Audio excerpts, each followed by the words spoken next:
todo lugar los perdidos vendrán, en libertad a ti clamarán. Llevaste la cruz, por este vivo estás, mi Dios, a ti mi vida te daré.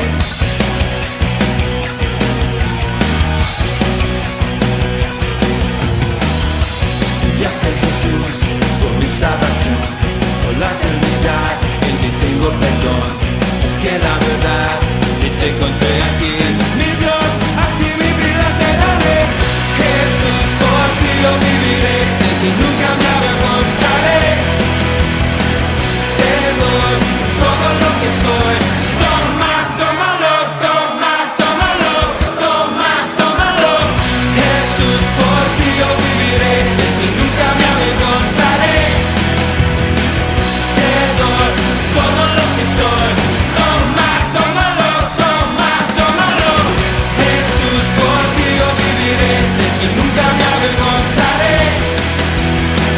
Te doy todo lo que soy, toma, tómalo, toma, tómalo, toma, tómalo. Vamos a abrir el libro de Lucas, el Evangelio de Lucas. Saben ustedes, hay multitud de oraciones de la iglesia de hoy y de todos los tiempos que no llegan a pasar del techo de la congregación. No pasan de los templos. Las oraciones no sirve cualquier oración para que Dios nos oiga. Dios quiere bendecirnos, Dios quiere enviar sobre nosotros abundante bendición, tanto espiritual también como material. Él es el que regula lo espiritual y lo material y cómo nos va a venir, pero Él, su deseo es hacerlo. Ahora, no hay concesión si no hay petición, y no hay concesión si la oración no alcanza lo que nosotros sabemos es el trono de la gracia. Es decir, para que nuestra oración sea concedida, debe alcanzar el trono de la gracia. Cuando ustedes estudien, si lo estudiaremos aquí en la iglesia, el templo de Dios o el tabernáculo de Moisés, el tabernáculo se componía del atrio, el lugar donde la gente entraba más o menos así, distraída. Después había el altar del sacrificio, donde la gente sacrificaba los animales, sacrificaba sus ofrendas y esperaba hasta que el sacrificio estaba hecho. El sacerdote tomaba y pasaba por el lugar santo, llegaba al lugar santísimo, y en el lugar santísimo estaba el arca y el propiciatorio. Esa palabra no está escrita porque sí. Propiciatorio es donde Dios propicia, es decir, donde Dios concede las peticiones del sacerdote.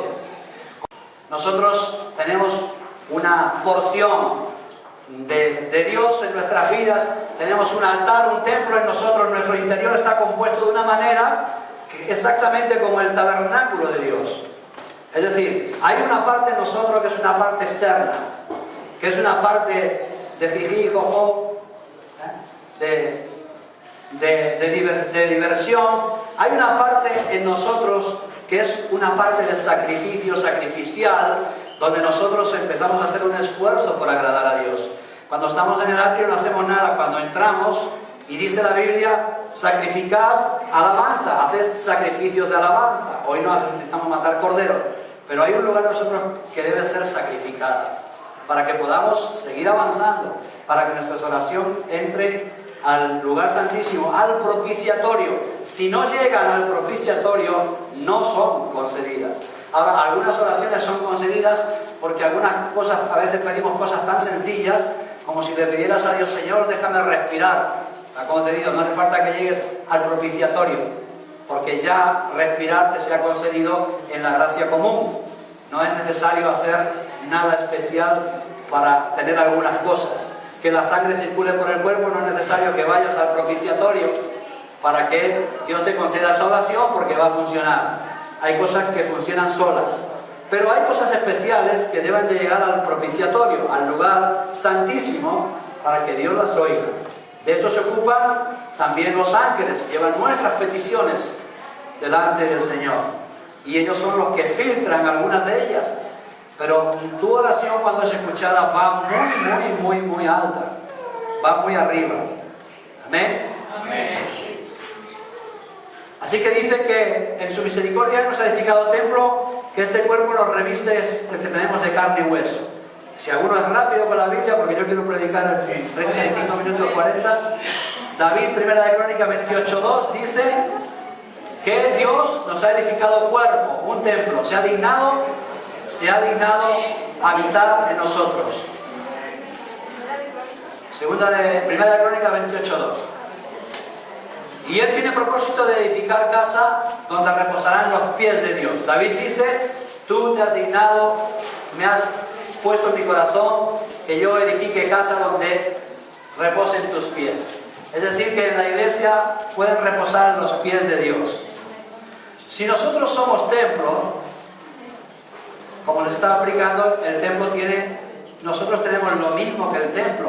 No está tipificado de una manera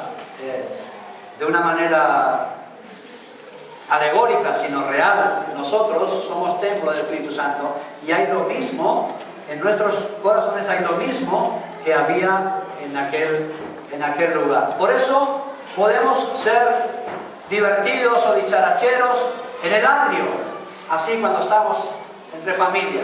Pero cuando la presencia de Dios está, o estamos en la presencia de Dios, no se puede estar de cualquier manera, porque ahí las consecuencias pueden ser graves. El sacerdote, si entraba de una manera impropia al lugar santísimo a pedir las cosas lícitas para el pueblo, pero si entraba de una manera impropia podía salir muerto, porque de hecho le ataban una cuerda, usted lo puede leer eso, le ataban una cuerda por si moría para arrastrarlo, nadie podía entrar. Bien, ahora estamos en la era de la gracia y no es menor, porque la Biblia nos habla que reír o pisotear el nombre de Jesucristo no es cosa gratuita, tiene su precio. Por lo tanto, somos templo y nosotros tenemos que aprender cómo entrar a nuestro templo, al templo que hay en nuestro corazón, para conseguir que se cumplan o que Dios nos escuche, porque no es cualquier oración la que Dios escucha.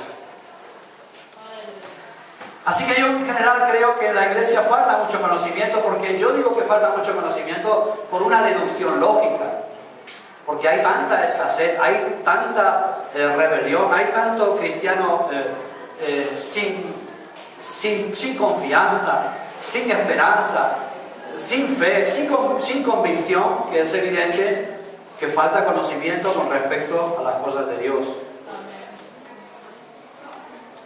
Así que debemos de aprender muchas cosas. Y una de las que debemos aprender es cómo orar. Y nosotros tenemos este problema, pero lo tenían también los discípulos. Nuestros antepasados también.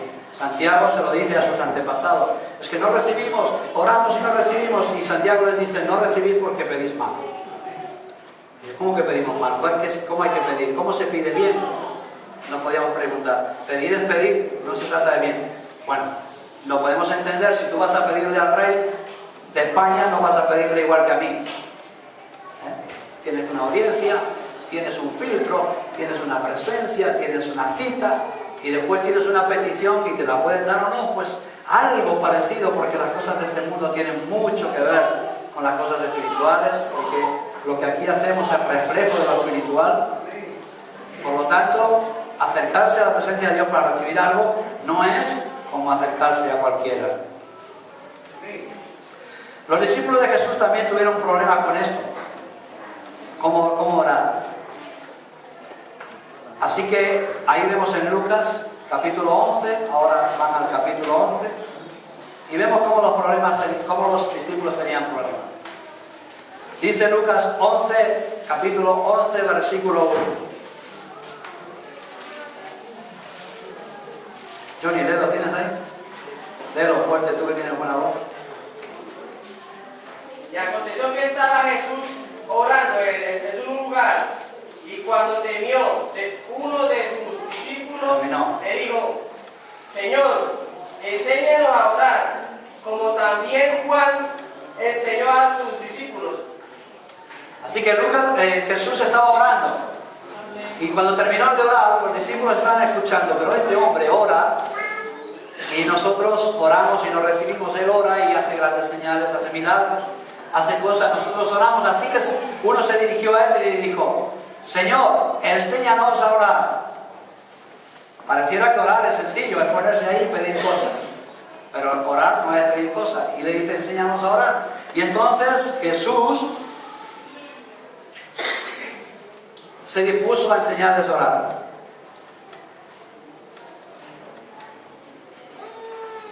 Y es de lo que vamos a hablar hoy.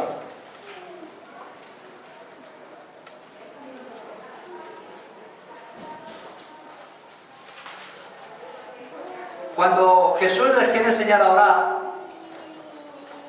como todo lo que hace Jesús, no hace un seminario. Él sabía que tenía 3 años para enseñarnos todo lo que sabemos durante 2 siglos. Así que Él lanza siempre una parábola o una enseñanza concentrada donde cada uno de nosotros va a tener que después avivarse para buscar y sacar de ahí qué es lo que Él quería decirnos. Así que hoy es más fácil porque han crecido las redes sociales, la comunicación, la imprenta, todo ha hecho que sea bastante más sencillo que entonces.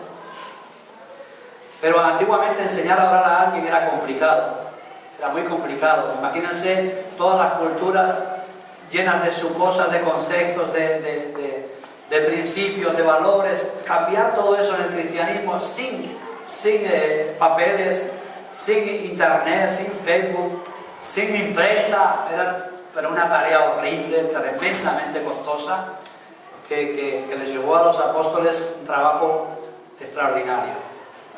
Hoy las cosas han cambiado y es más fácil. Así que cuando le preguntan, lo primero que hace Jesús es darle una oración que usted conoce, que se llama la oración del Padre Nuestro, ¿sí? Entonces, la oración del Padre Nuestro, que no es una retaquila, una vez más, los hombres, en su vagancia, en nuestra vagancia de hombres, en lugar de desglosar y desgranar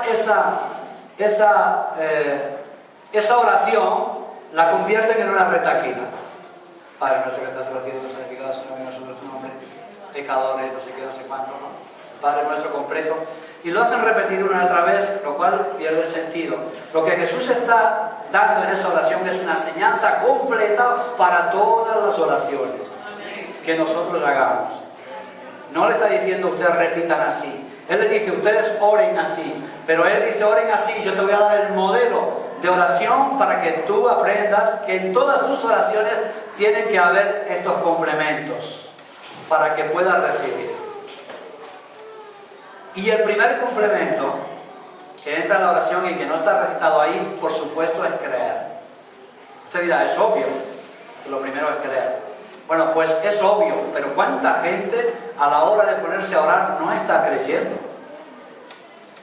¿Cuánta gente solamente hace lo que nosotros les decimos que hagan porque los queremos esforzar, pero ellos no están creyendo? Entonces, hay un error de principio que no puedes acercarte a Dios sin fe.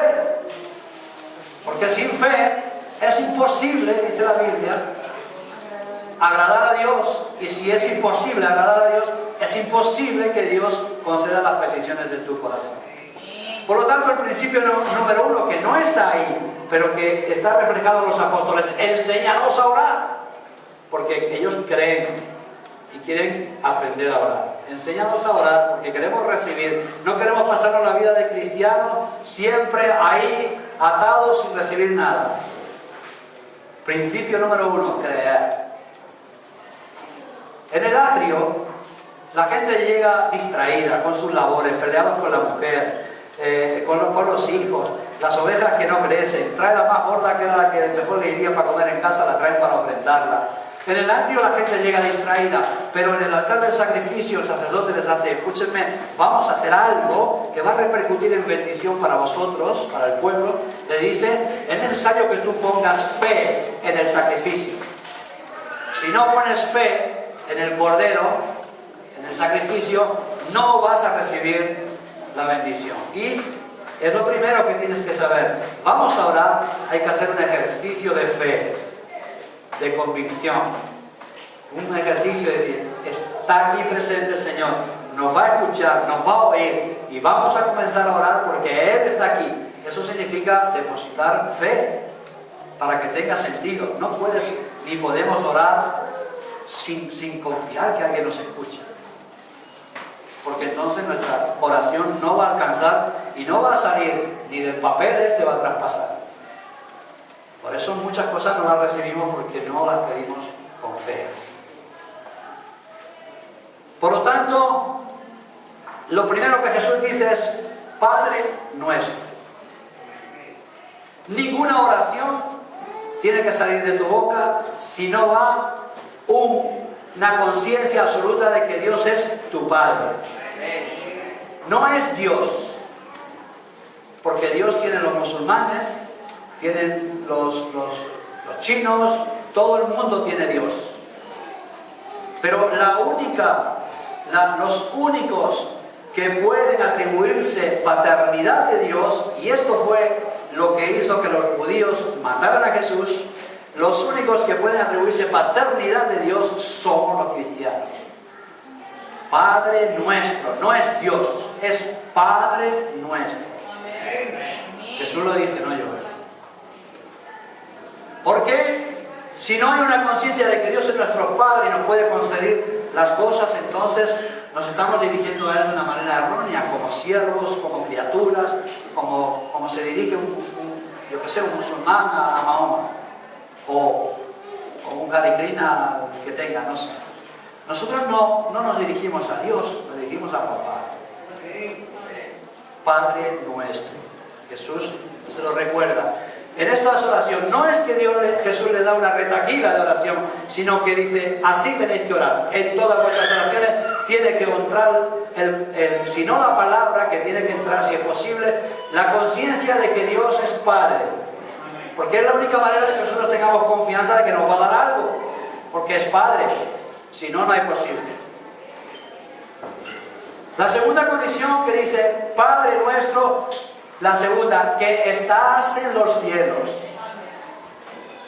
¿Por qué dice que estás en los cielos? Porque Jesús con esta oración le está queriendo enseñar a los discípulos. ¿Por qué le dice que estás en los cielos? Porque sabe que nosotros tenemos padres terrenales. Y algunos que tienen a sus padres terrenales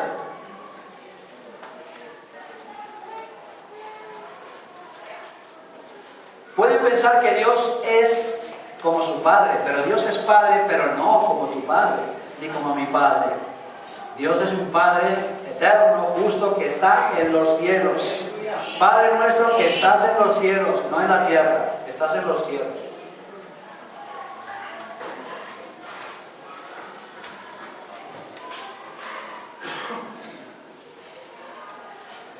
Porque aquellos que han tenido, por ejemplo, padres violentos, pueden tener temor de acercarse a Dios. Dios quiere que seas consciente de que este Padre no es como el de la tierra. Que aprendas a buscar la paternidad de Dios, que no es como tu Padre en la tierra. Los que han tenido padres violentos tienen miedo de acercarse a Dios como Padre. Porque automáticamente reflejan la palabra Padre con relación a su Padre terrenal.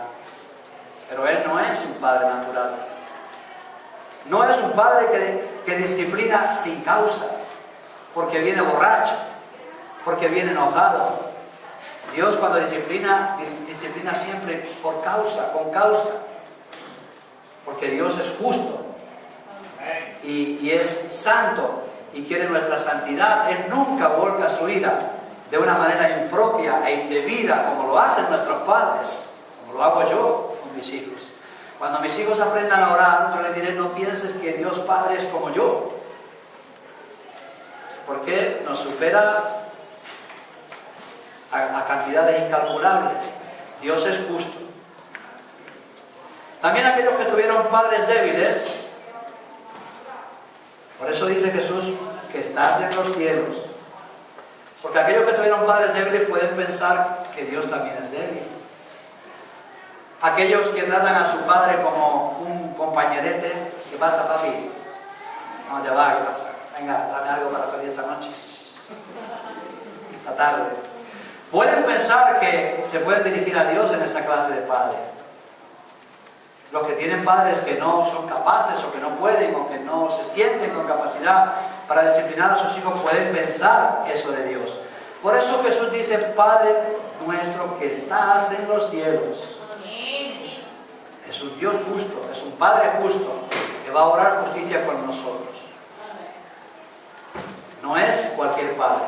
No se puede tratar a Dios cuando llegamos al propiciatorio como el Padre compañerete que nos va a conceder. A Dios no se le puede chantajear con lágrimas de cocodrilo. No le puedes poner cara de cordero degollado y por eso convencerle. A veces vamos a Dios con lágrimas que no son clamor, que ya lo hemos dicho. A veces vamos a Dios con cara de enfadados, como si Dios se fuera a compungir por nuestro enfado. Le importa un bledo nuestro enfado. Dios no se ablanda como nos ablandamos los padres terrenales. Por eso es Padre nuestro, sí, pero que estás en los cielos. Creador de todas las cosas, soberano de todo. Y Jesús le recuerda a sus discípulos, orad así. En todas vuestras oraciones tiene que haber una conciencia de que Dios no es manejable, que Dios no es chantajeable, que no es sobornable, que no se ablanda ni por lágrimas, ni porque te lances al río. Él no se inmuta, es inmutable. Él tiene su propósito, Él quiere santidad en nuestras vidas, así como Jesús fue a la cruz y dijo, sea tu voluntad y no la mía. Dios no se enterneció de tal manera que le dijo, no vaya, que mi corazón se rompe. El corazón de Dios no se rompe cuando te ve sufrir a ti, no se rompe a la manera que nosotros creemos, o que se rompen los nuestros cuando vemos sufrir a nuestros hijos, porque Él es presciente y es eterno y sabe el resultado posterior de tu quebranto. Por eso es diferente, el que estás en los cielos. Siguiente frase, santificado sea tu nombre. Les dice a sus discípulos, en vuestras oraciones, Padre nuestro que estás en los cielos, santificado sea tu nombre. ¿Qué significa santificado? Porque con esto de la santidad y la santificación tenemos un galimatía metido en la cabeza.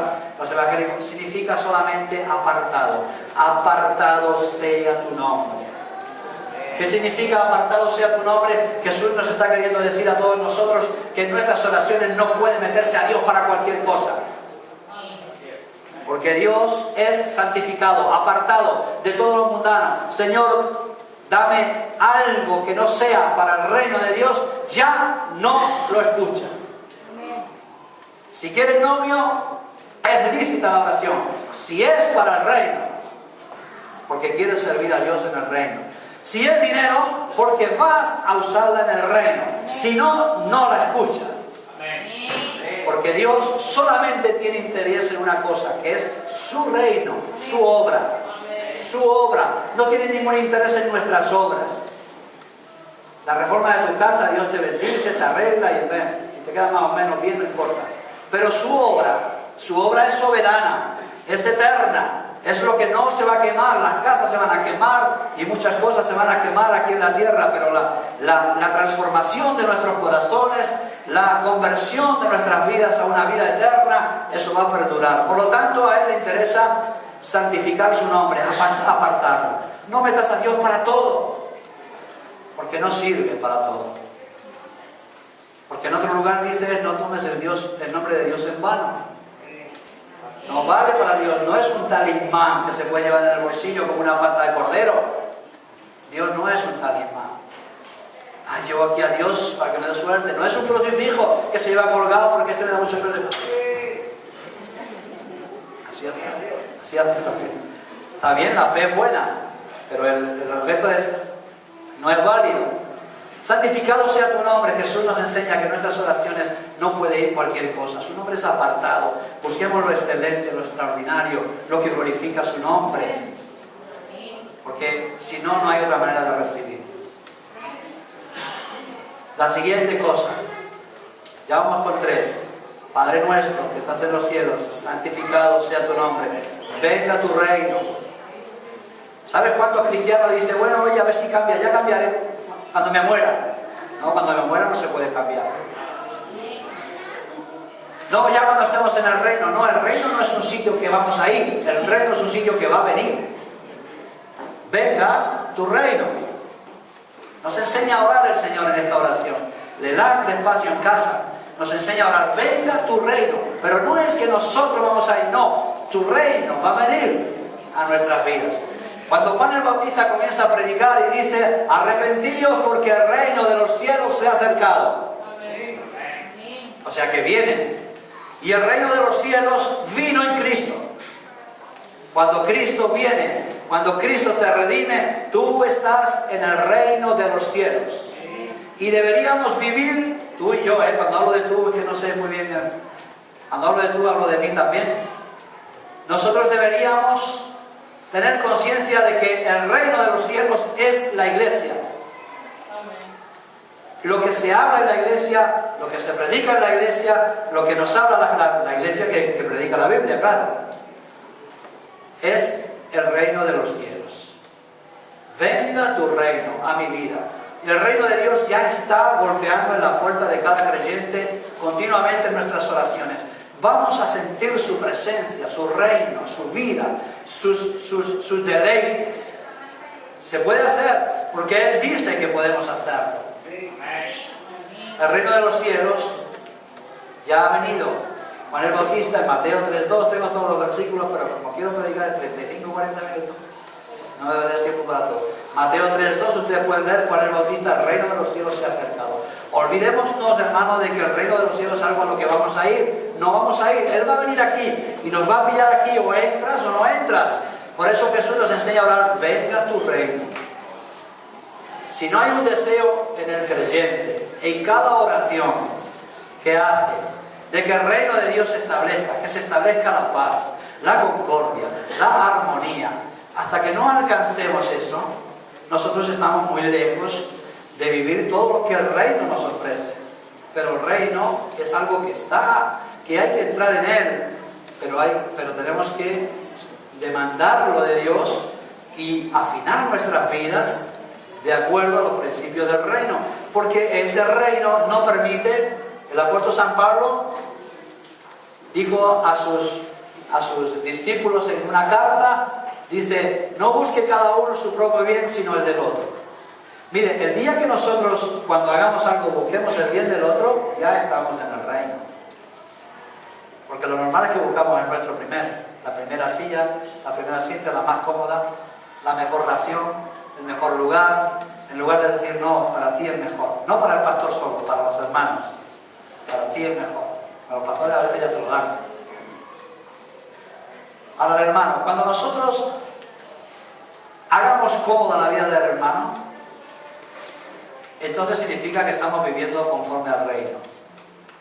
Nuestra obligación es hacer cómoda la vida, porque esto es lo que Jesús nos dice a nosotros. Él es el reino. Él es el reino, su palabra, lo que Él ofrece, su presencia, todo Él es el reino de Dios. Si vosotros hacéis como yo, dice, sed sencillos y humildes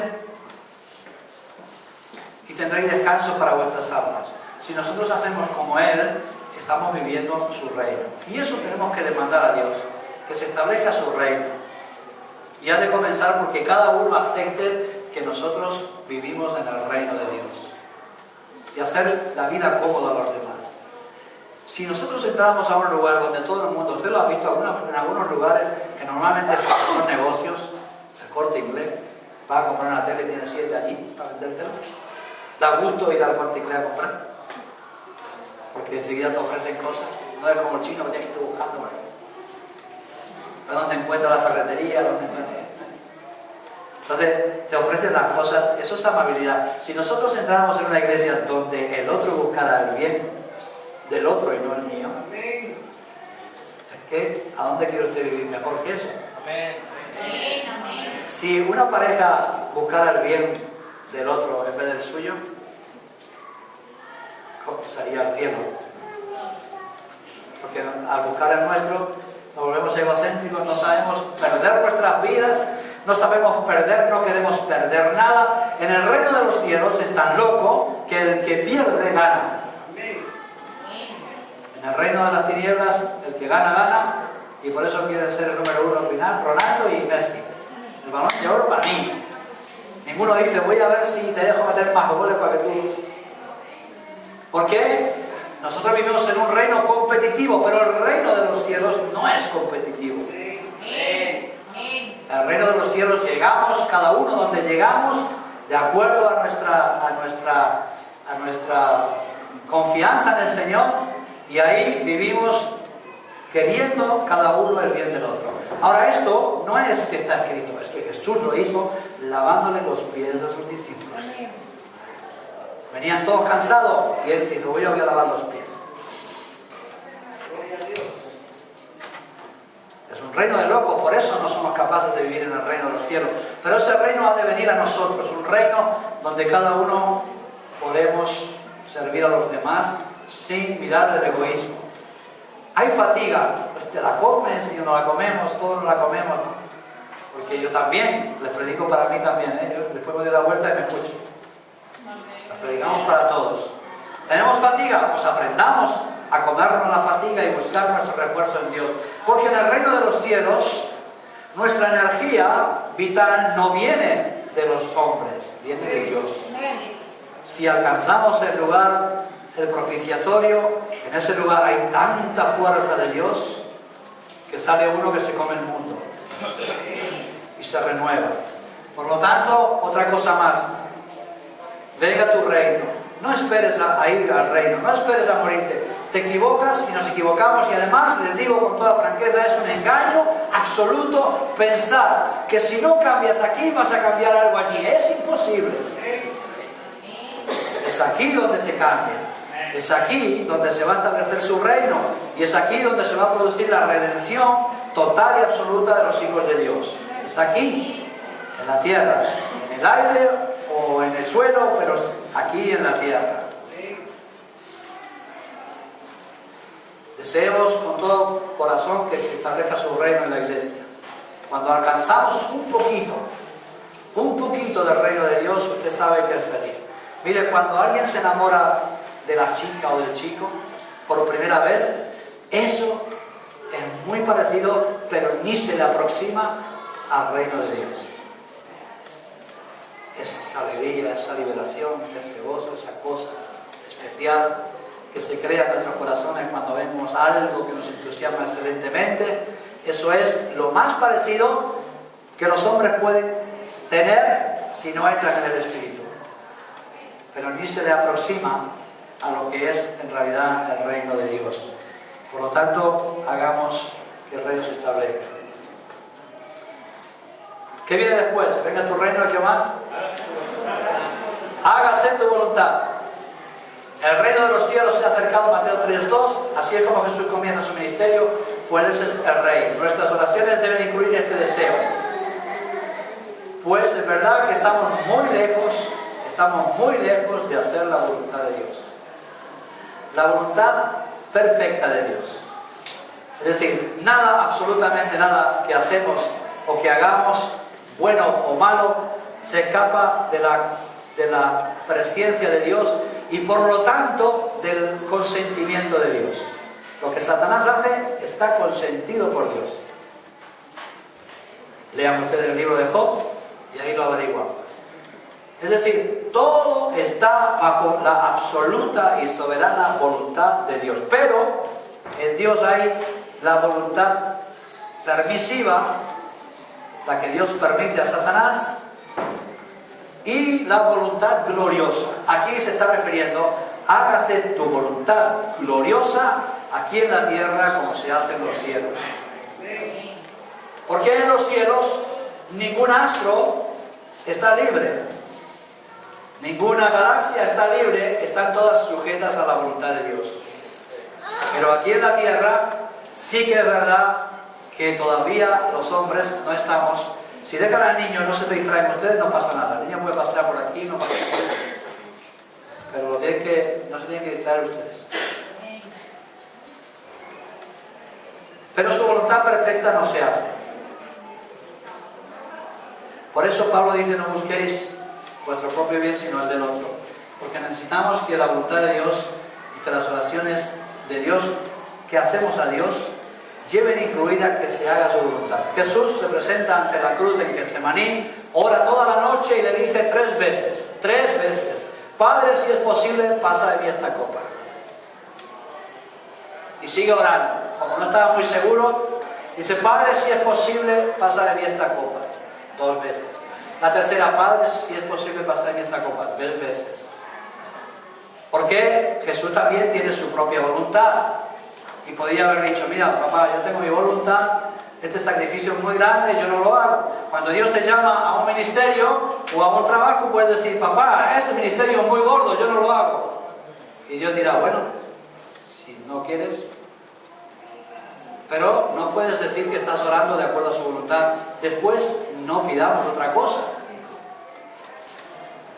Porque a Jesús le fue concedido todo porque siempre hacía su voluntad gloriosa, no la voluntad permisiva.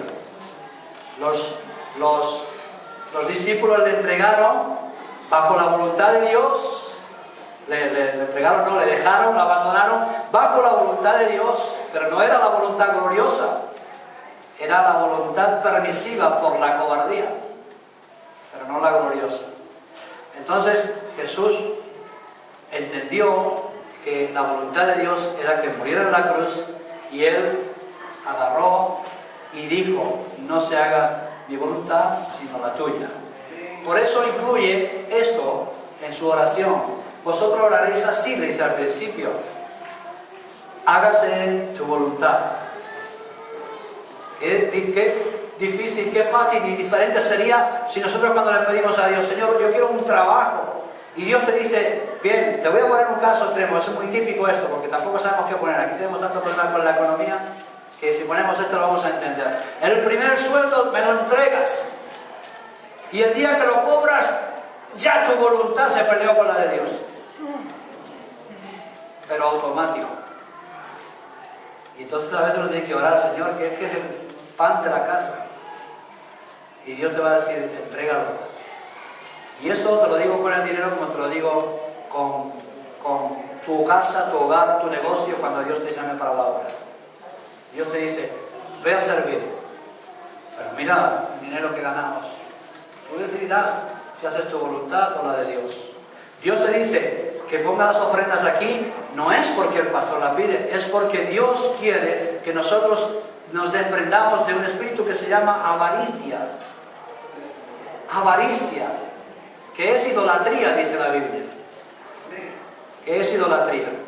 Entonces Él quiere que nuestros diezmos, nuestras primicias, lo que tenemos excelente, nosotros seamos, tenemos un buen cochazo. No, en este no llevo a nadie porque pues entonces no lo has ofrendado para Dios, no lo has entregado, no estás en la voluntad de Dios, en la soberana.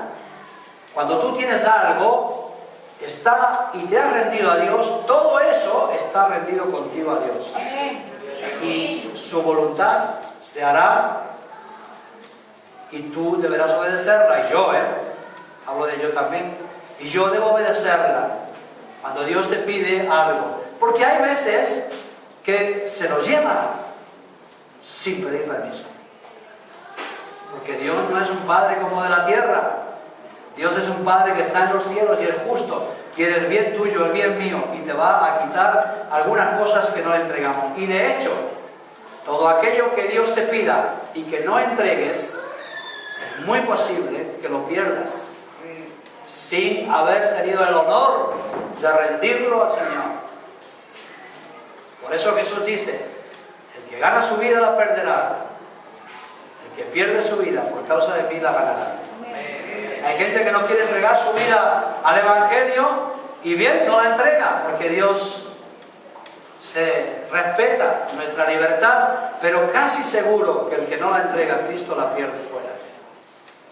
Y por eso luego tenemos que venir arrebañando de las migajas, pidiéndole a Dios que nos recupere para su reino. Pero aquí no estamos hablando ahora que podemos hablar de aquellos que no conocen a Cristo. Es posible que entregarse a Cristo está pensando que va a perder de beber, de ganar, de fumar, de trasnochar, de no sé qué, de no sé cuánto. Es posible que crea que Dios le va a quitar muchas cosas, pero no las va a quitar. Las vas a dar, a ofrendar, porque Dios te las devuelve multiplicadas y santificadas.